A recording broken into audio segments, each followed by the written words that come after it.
Satya Devaya Dhimahi Tanna Sarva Prachodayat.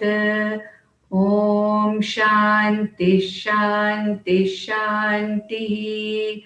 Om Sahana Vavatu Sahano Bhunaktu Saha Viryam Karavavahai तेजस्विनावधीतमस्तु मा विद्विषावहै ॐ शान्ति शान्ति शान्तिः पार्थाय प्रतिबोधितां भगवता नारायणेन स्वयं व्यासेन ग्रथितां पुराणमुनिना मध्ये महाभारतम् अद्वैतामृतवर्षिणीं भगवतीम् अष्टादशाध्यायिनीम् अम्ब त्वामनुसन्दधामि भगवद्गीते भवद्वेषिणीम् यं ब्रह्मा वरुणेन्द्ररुद्रमरुतः स्तुन्वन्ति दिव्यैस्तवैः वेदैः साङ्गपदक्रमोपनिषदैः गायन्ति यं सामगाः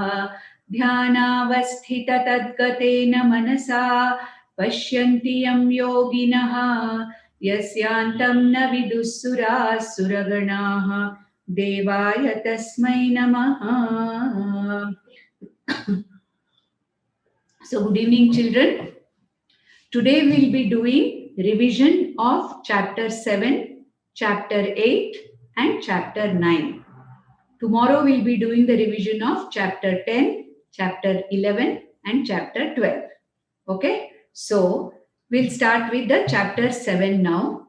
What I am going to do is, I am going to take chapter 7 and chapter 9 together because chapter 9 is a continuation of chapter 7.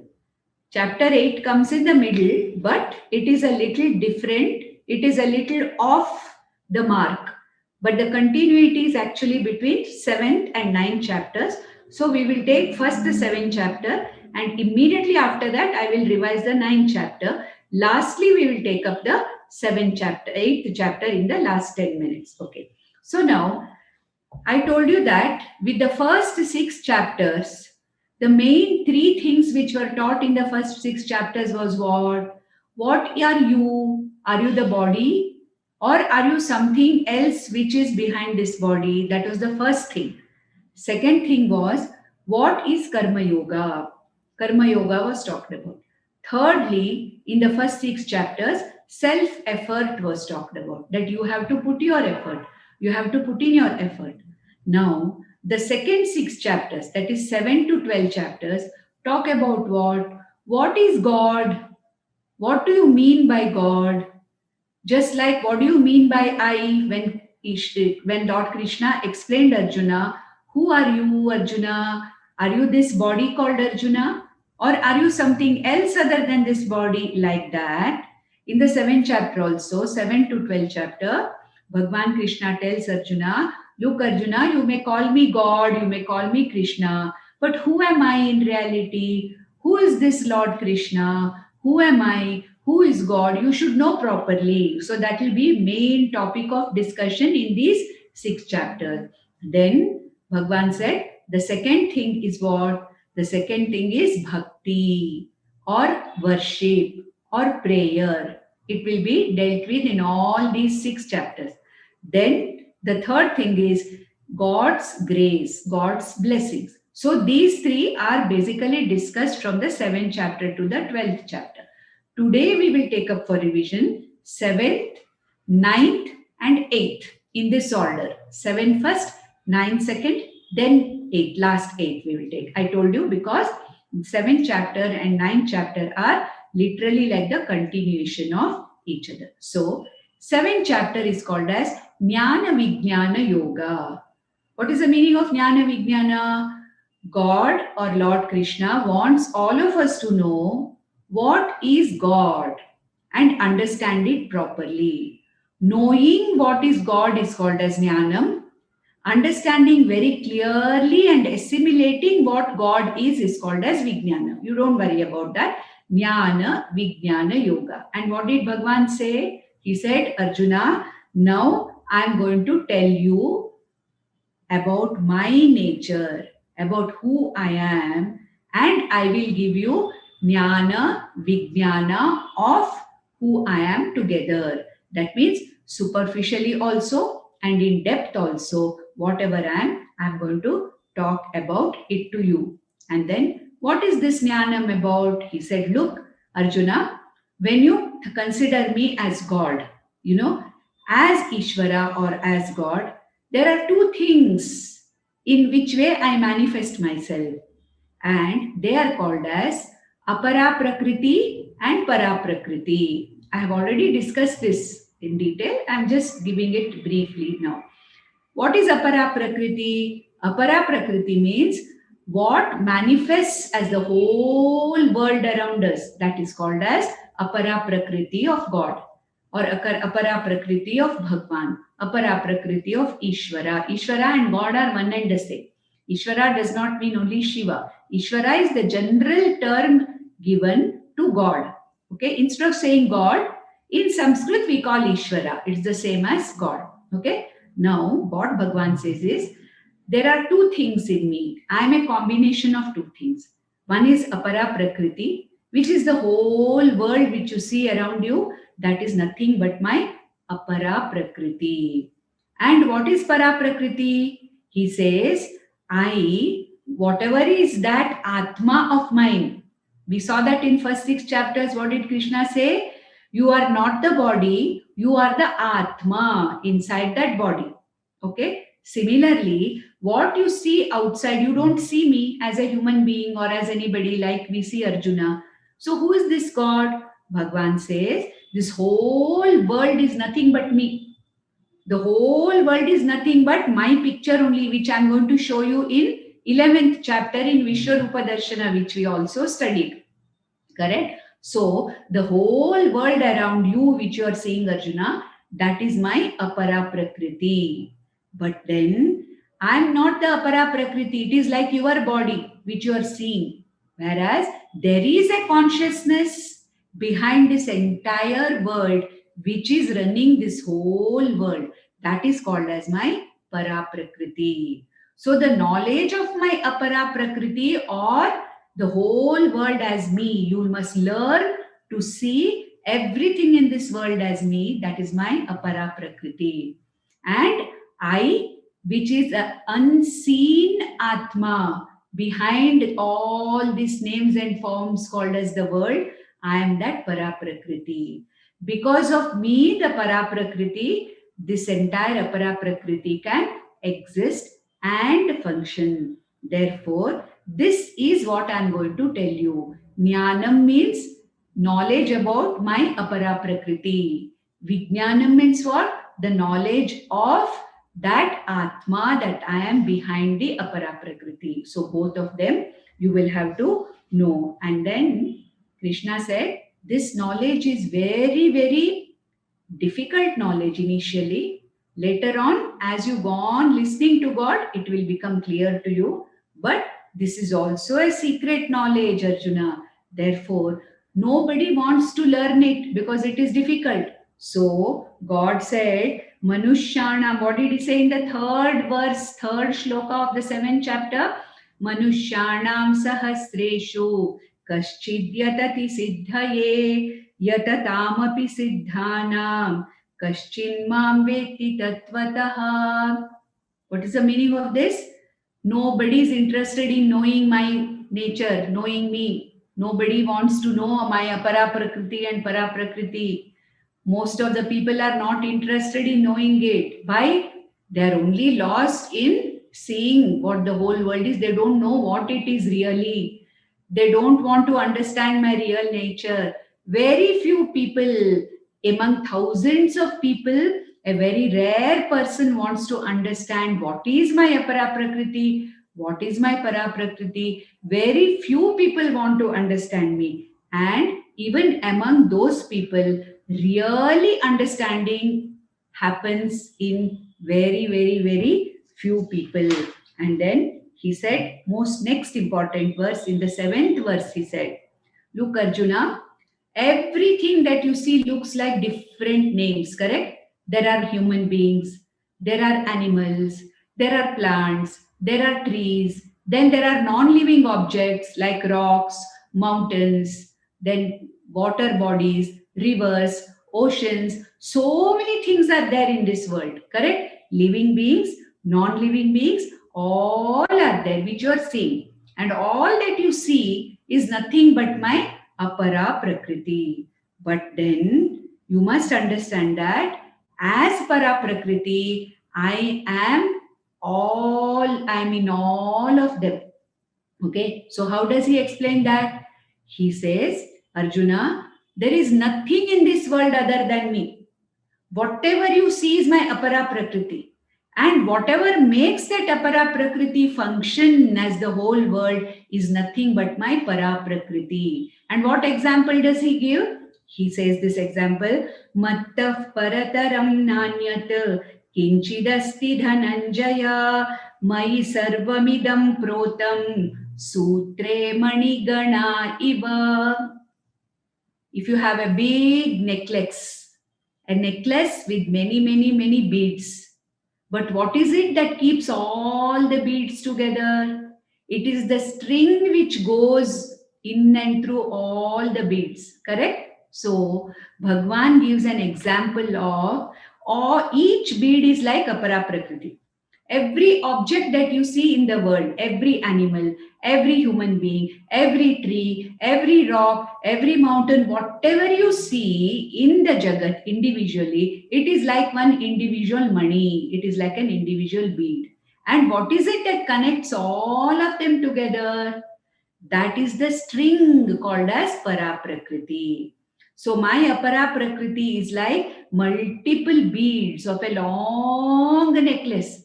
Normally we are used to a small short necklace, no short chain we are used to. But supposing you take the whole world and its objects as a long necklace with millions of beads. The beads are millions in names and forms. But what is that one thing which keeps the entire beads together in one necklace?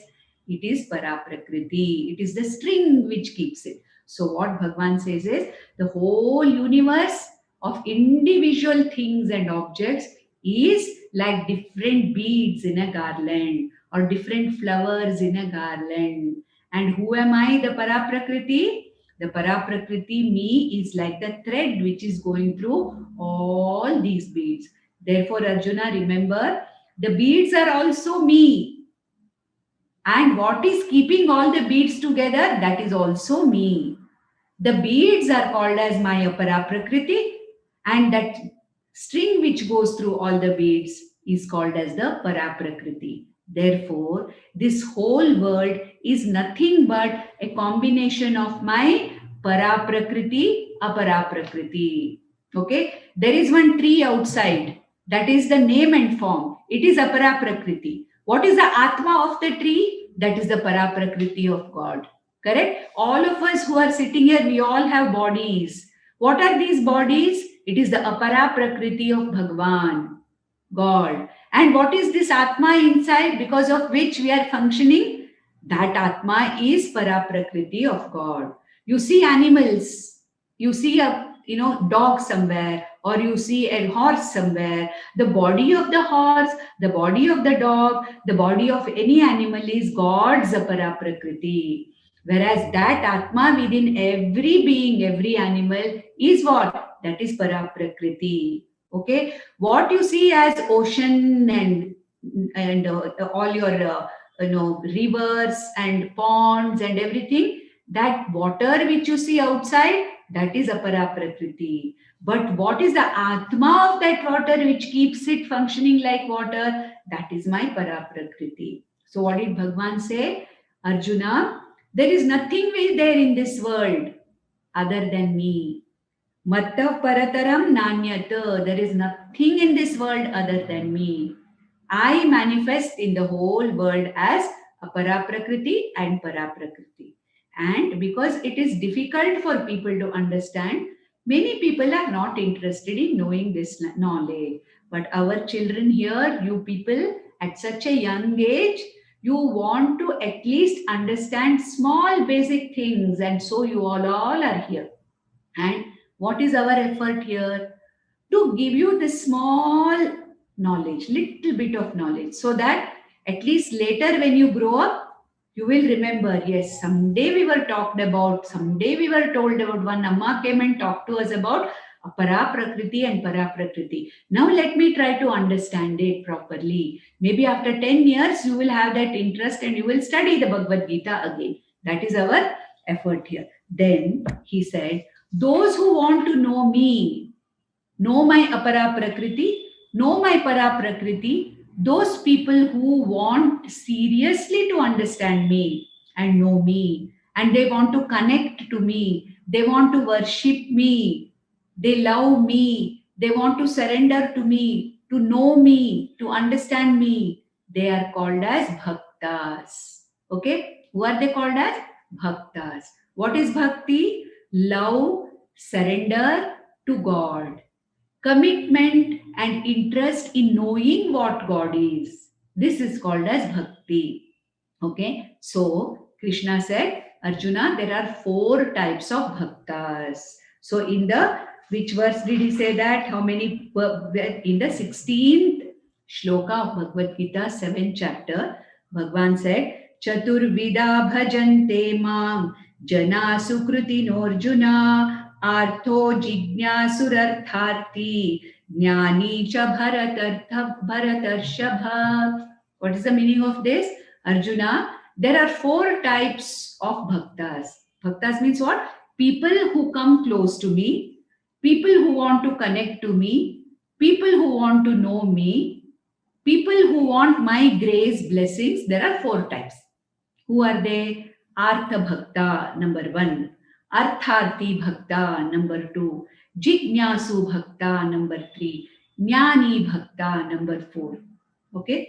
Who is an Artha Bhakta? A person who is in distress. A person who is in great distress, urgently he wants to get out of a very difficult situation. And he approaches God. And he prays that he may be released from this difficulty. Such a person is called as Artha Bhakta. He remembers God only at the time of difficulties and distress. He may not remember God at other times. Okay? He will remember God when he is in great trouble. The next type of Bhakta is Artharti Bhakta. What is the meaning of Artharti Bhakta? I have something important which I have to achieve, and I know that God's grace is very important for me. Therefore, what do? Before starting that work, like going for examination, I have to pass my exam. So you are in great tension. So at that time, you want to go to God, to temple and pray, hey Bhagwan, please bless me in this exam time. Please take care of me in these 7 days. Please see that I am able to write the papers properly. Please help me to get good result. After the exam, you may forget also. You will not think of God. This person is called as Artharti Bhakta. Nothing wrong.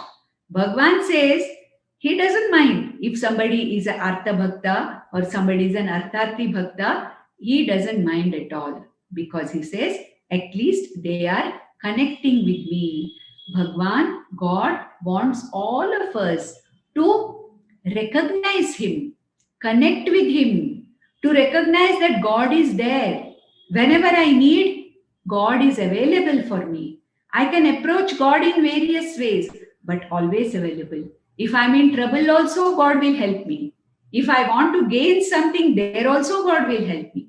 But they are not the ones who remember me regularly. But I still love them. But who are the other 2? The next group of bhaktas, who according to Krishna, Lord Krishna, are very important. And Lord Krishna loves them.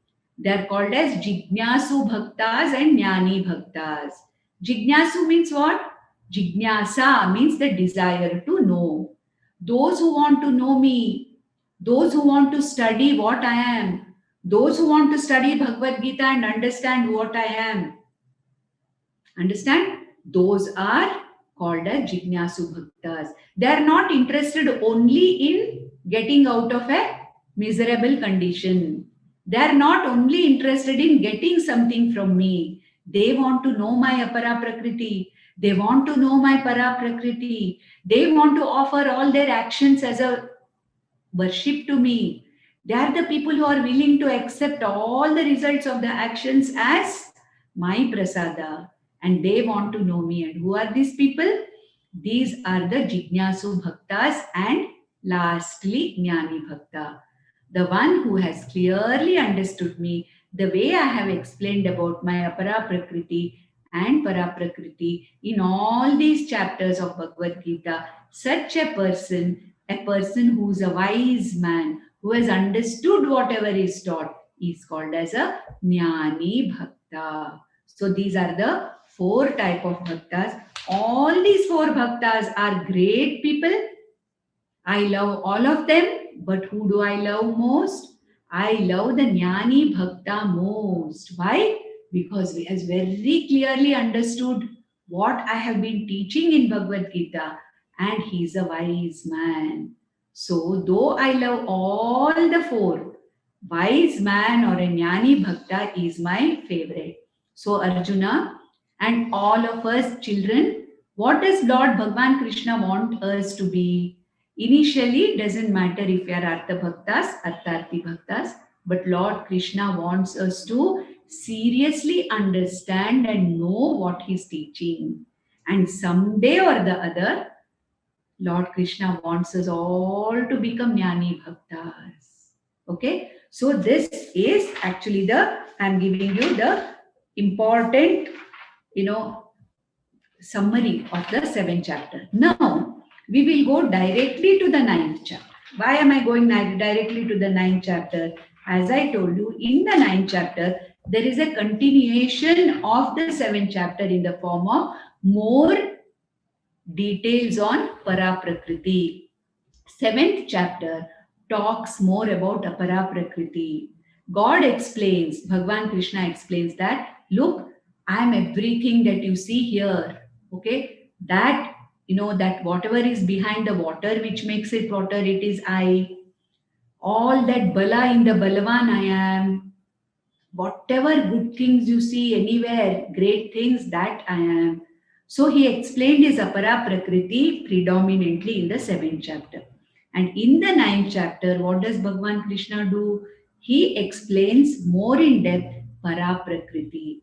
What is para prakriti of Bhagavan? Para prakriti is also called as Atma. Para prakriti is also called as consciousness. Para prakriti is also called as Brahman. Remember one name only, Atma. Para prakriti of Bhagavan is also called as Atma. And what does Bhagavan say? Arjuna, you have an Atma, correct? This para prakriti is also Atma. Then, is this Atma, me, para prakriti, different from your Atma? No. I am manifesting as the Atma in every being, in every living being, in every object in the world. The Atma of everything is my para prakriti. The body is my apara prakriti. The name and form is my apara prakriti. But what is inside, what is it that gives life to all these living beings and which keeps all the non-living things going? This is called as my para prakriti. Therefore, Arjuna, my para prakriti is the Atma in every being. So you are Atma, you are Atma, you are Atma, my Atma. All Atmas are nothing, all mean no different Atma. There is one Atma which is nothing but para prakriti of Bhagwan. Bhagwan means God. That's what he's saying here. And the 9th chapter is called as Raja Vidya Raja Guhya Yoga. Why it is called like that? Raja Vidya means what? This knowledge of my para prakriti, Krishna says, is the highest knowledge. It is the most exalted knowledge. It is the most famous knowledge. Why? This knowledge makes you a Jnani Bhakta. This knowledge makes you a wise person. This knowledge makes you a Sthita Prajna. And how does it help you? It frees you completely from confusion and sorrow. Understood? My Paraprakriti, the knowledge of my Paraprakriti, completely frees every human being from sorrow and confusion. Therefore, Arjuna, this knowledge about my Paraprakriti is the highest knowledge, the greatest knowledge. That is why it is called as Raja Vidya. It is also called Rajaguhya because it is a very secret knowledge. It is very difficult to understand it. It is not so easy. You need a guru to explain it to you. It is a secret. It's a secret knowledge. Unless you want to know it, it will not be available to you. That is why it's a secret. It is not available simply like that. If you want to know it, God makes it available to you. Therefore, this chapter is called as Rajavidya, Rajaguhya Yoga, only because this knowledge is very, very difficult to understand. Whereas Lord Krishna says, look, Arjuna, though this is a difficult knowledge, though this is difficult to understand, if you surrender to me, if you have the bhakti of a Jignasu Bhakta, I will see that you get this knowledge. Therefore, it's okay if you are an Artha Bhakta.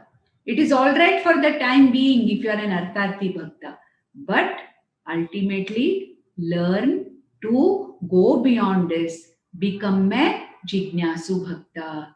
When you become a Jignasu Bhakta and when you seriously want to know what I am teaching in Bhagavad Gita about my Apara Prakriti and Para Prakriti, then you will, over a period of time, I will give you this knowledge which will make you a Jnani Bhakta, which will free you totally from what? Confusion and sorrow and fear. Confusion, fear, sorrow, everything will be gone. And therefore, what should you be?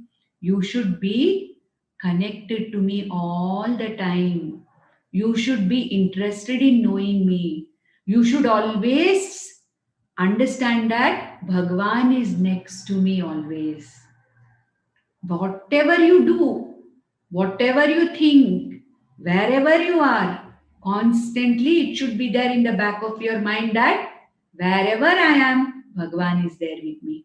Whatever I am doing, Bhagwan is there, and whatever I am doing, it's my offering to Bhagwan. So I should start seeing Bhagwan everywhere.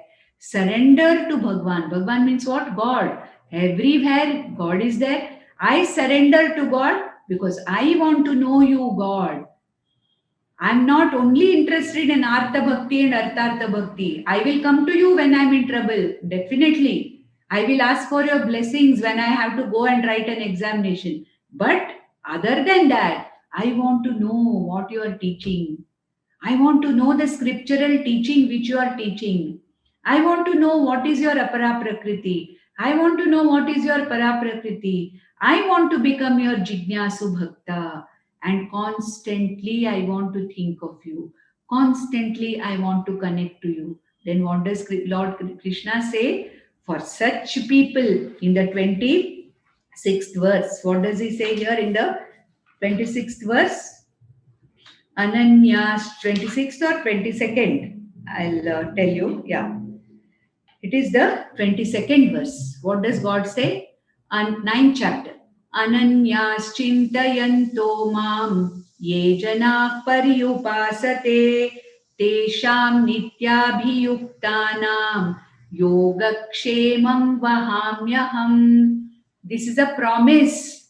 This is a guarantee given by Lord Krishna. What does he say? All the time keep me in mind. Let me be in the background of your mind. Whatever you are doing, wherever you are going, let me be in the background of your mind. Okay? For such a bhakta, ananyas chintayantoma, the one who is constantly holding on to me, the one who is constantly connected to me. Correct? What example did I give you for that constantly thinking? Many of you are singers here. Many of you sing, correct? And when you sing, you don't simply sing like that. You have a tambura shruti, correct? You have a shruti petige there. And there is a continuous shruti that is going on, correct? You are singing everything, but constantly the shruti is in your mind, no? You don't miss the shruti. Correct? If you have it, sa, if you have this shruti, you start singing from there, but you don't leave that shruti. Correct? Unconsciously, you are constantly holding on to that shruti and singing various kirtanas, various bhajans, everything you are singing. But constantly, what is there in your mind? Sa. That shruti is all the time there. When one song is over and the next song before it begins, what is there in your mind? Sa. When you're singing this song, what is there constantly in your mind? Sa. When you finish this song, what is there in your mind? Sa. Go to the next bhajan. What is there in your mind? Sa. You may be singing, doing everything, but what is constantly background? It is running. What is that? That is the sa, that shruti which you have set. Correct? Huh? Similarly, Bhagwan says, may you constantly have that thought of mine in your mind. Whatever you are doing, whenever you are doing anything, may you have this thought that you are constantly connected to me, constantly having me at the back of your mind. I'll give you another example, children. You know your address very well, correct? Your house address you know very well. It is not there in your mind all the time. You don't have to by heart it every time, but it is available to you. Whenever anybody asks you what is your address, patak, you will tell your address. Where was that? Constantly it is there at the back of your mind. You may not remember it. You're doing so many things. Suddenly somebody asks you, what is your address? It is there in your mind. So immediately it comes out. Your name, your mobile number. Do you keep on remembering? My name is Vishwas, my name is Vishwas, my name is Vishwas. You don't keep remembering like that, no? But inside, constantly you know, I am Vishwas. So whatever you're doing, suddenly somebody calls, hey Vishwas, you look, whatever you are doing, correct? Because inside you know that you are Vishwas and somebody is calling you, whatever, even when you're sleeping, you will wake up when your name is called. Like that, God should become a constant remembrance in me. So whatever I'm doing, I should know that there is God behind this. There is God with me. Whatever I'm doing, I am offering it to God. So for such people, a Jignasu Bhakta who's constantly connected to me and wanting to know me, what does Lord Krishna says? I will take care of all their needs. Yoga Kshemam Vahami Aham. And therefore, hey Arjuna, what should you do? He says in the 27th verse, Yat karoshi yadashnasi, yat juhoshi dadasi yat tapasyasi kaunteya, yat kurushva madarpanam.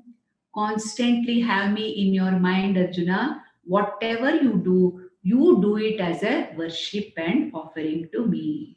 Then you become a Jignasu Bhakta. And how will I help you? I will help you when you are a Jignasu Bhakta. I will see that whatever knowledge I give you, you will receive. You will become a Jnani Bhakta very soon.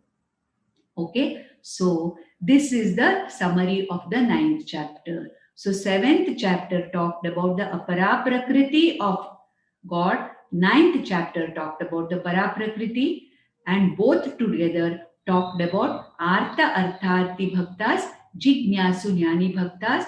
And what did Bhagwan say? You must know what my Apara Prakriti is. You must know what my Para Prakriti is also. Para Prakriti means what? I am the Atma in everybody. My Para Prakriti is the Atma in every Jiva, in every being. The body of every Jiva is nothing but, Jiva means what? Every being is nothing but my Apara Prakriti. And those who are seriously wanting to know me, they should constantly think of me and offer all their actions as though they are worshipping me. And I will see that all their daily needs, all their requirements are met, and they become Jnani Bhaktas. And then in the 8th chapter, which is called as Akshara Brahma Yoga, what did Bhagavan say? We are taking now the 8th chapter, which is in between.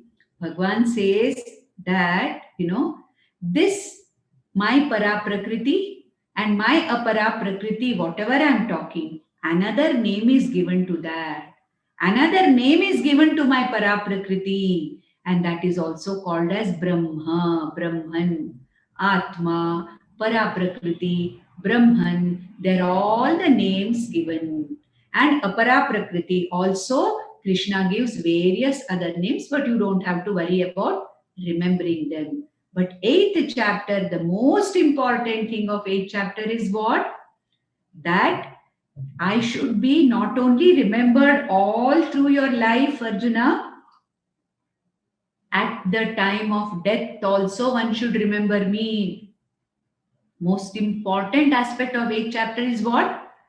Everybody should remember me at the time of death also. Then they will reach me. A person who remembers me at the time of death. How can we remember God only at the time of death? We have to remember God all the time. Then only we will remember Him at the time of death. Correct? So what is Bhagavan saying here?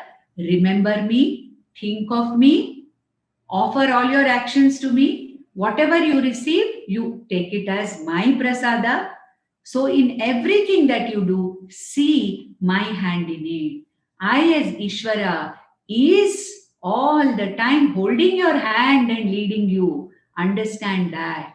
And when you understand this, that Ishvara, Bhagwan, God is by my side all the time holding my hand as leading me, this understanding makes one a bhakta. And when you remember God all the time in your life, all the time, then what happens? He says in the 5th verse, which is the most important shloka of the 8th chapter, Antakale cha mameva smaran muktva kalevaram yah prayati samadbhavam yati nastyatra samshayaha. He says, there is no doubt, Arjuna, there is no samshaya here. The one who remembers me at the time of death will reach me. Okay, there is no doubt about it. But then, is it possible for us to straight away remember God only at the time of death? It's not possible, no? Supposing you say, I will remember whatever sir has done in the class at the time of exam. There is no need to remember, no need for revision, no need for study. I will remember. Today, our teacher, maths teacher has taught something. At the time of examination, I will remember it. I have understood it very well. So I will remember it at the time of it. Is it possible, children? No? If you are not revising it and if it is not in your mind all the time, can you remember it only at the time of exam? It is not possible. Correct? So all the time you have to be thinking of your subject. All the time you have to be constantly revising whatever you have been taught. So what is God saying here? What is Krishna saying here? Constantly revise, constantly think of me all your life when you are living. Let every moment of your living life, my remembrance be there. And what happens at such a time? When you are remembering me all the time, even if you have not become a Jnani Bhakta in this life, it doesn't matter. If you are still a Jignasu Bhakta, no problem. There is no hurry. Krishna is not saying this life only you should become. No, it is better. It's good if we become. But Krishna says that if you are not yet a Jnani Bhakta, no problem. At least throughout your life, be a Jignasu Bhakta. Be connected with me. Try to know me. And at the time of death, what will happen? You will have the same thought. Which thought? My thought. That Bhagwan, God is with me. He is holding my hand. He is there with me even at this time of travel also. So what happens to such a person when he dies? He says, such a person reaches me. That means what? His, whatever you call soul or Sukshma Sharira or whatever, it reaches me. But for that, you have to know me all your life. So many other words which he explained here, but it is not necessary. Most important for us is to know that remembering Bhagavan at the time of death. See, at the time of sleep, I told you, no, if you think of something at the time of when you go to sleep, seriously, you think of something. In the morning, when you get up, that will be the first thought in your mind. I don't know whether you children have observed it. Supposing you are studying something in the no, well, before just before you go to sleep, you are solving some problem, mathematics, physics, something, and then immediately after that you go to sleep, and your mind is constantly thinking of what you were studying before you went to sleep. In the morning, you will wake up with the same thought, with the same thing in your mind. Like that only, he says, Lord Krishna says, you have to make it a practice. So, what does he say in the 8th shloka? Abhyasa yoga yuktena chetasana gamina paramam purusham divyam yati parthanu chintayan. May you think of me all the time. And what happens? By this practice, Abhyasa Yoga means what? By this practice, constant practice of being connected to me, constant practice of holding on to me, like a small child, no? Constantly holds the hand of the mother or father, correct? Because it knows that mother or father will protect me. Like that, you may not see Bhagavan next to you, but that feeling is there. Bhagavan is next to me. God is next to me. Whoever is your favorite God, it may be Ganapati, it may be Rama, it may be Krishna, anybody. That God is next to me. I am going to hold on to this all the time. Okay? If that particular you practice that constantly, what happens? Even at the time of death, a bhakta, a jignasu bhakta will die remembering me. And even though he is not a jnani bhakta in this life, I will see that he gets all the possible opportunities to become a jnani bhakta in the next life at least. Therefore, what did the 7th, 8th, and 9th chapters talked about? 7th chapter and 9th chapter talked about Bhagwan's apara prakriti and para prakriti, and also God, Lord Krishna, talked about different types of bhaktas and the need to constantly think, constantly connect with Bhagwan, constantly offer or worship God in the form of whatever work you are doing. Accept whatever comes at God's prasada.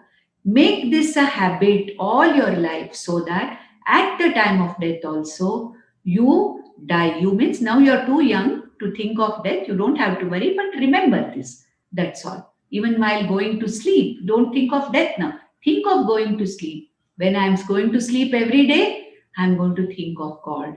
Then you wake up thinking of God. Whole day, if you are connected to God, to your Ishtadevata, to Swami, whoever it is, then you will be able to sleep, fall asleep with Swami's thoughts in your mind.